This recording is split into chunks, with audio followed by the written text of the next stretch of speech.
హమాస్కి Trump ఒక భారీ warning ఇచ్చాడు. మామూలు వార్నింగ్ కాదు. కాబోయేటటువంటి అమెరికా అధ్యక్షుడు ఏ ప్రాబ్లమ్స్ రాకపోతే, లైక్ ఇప్పుడు మళ్ళీ బైడెన్ని పక్కన పెట్టేసి కమలా హ్యారిస్తో లేకపోతే కనుక ఏదైతే ఒబామా వాళ్ళకి సంబంధించినో అంటున్నారు, అటేమన్నా అయితే ఏమన్నా అడిదిట్ అవుతుందేమో తెలియదు. ప్రస్తుతానికైతే ట్రంప్ హవానే నడుస్తుంది.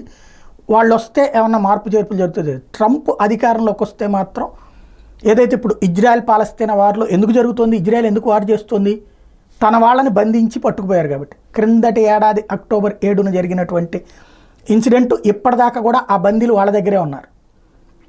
వాళ్ళని రక్షించుకునేటటువంటి ప్రయత్నంలోనే ఇప్పటికో 10-15 మంది దాకా చచ్చిపోయారు. ఓ 80 మందిని విడిచిపెట్టారు. ఒక 4-5 వాళ్ళు విడిపించుకున్నారు. ఇది జరిగినటువంటి. ఇప్పుడు తాజాగా కీలకమైనటువంటి వార్నింగ్ ఇచ్చాడు.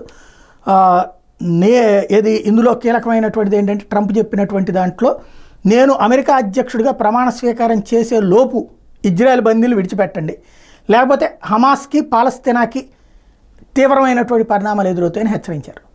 అంటే ఇక పెద్దన్న డైరెక్ట్గా రంగంలోకి దిగుతుందన్నమాట. అటో ఇటో తేల్చే పని జరుగుతుంది. ఇది ఇప్పుడు తేలిన అంశం.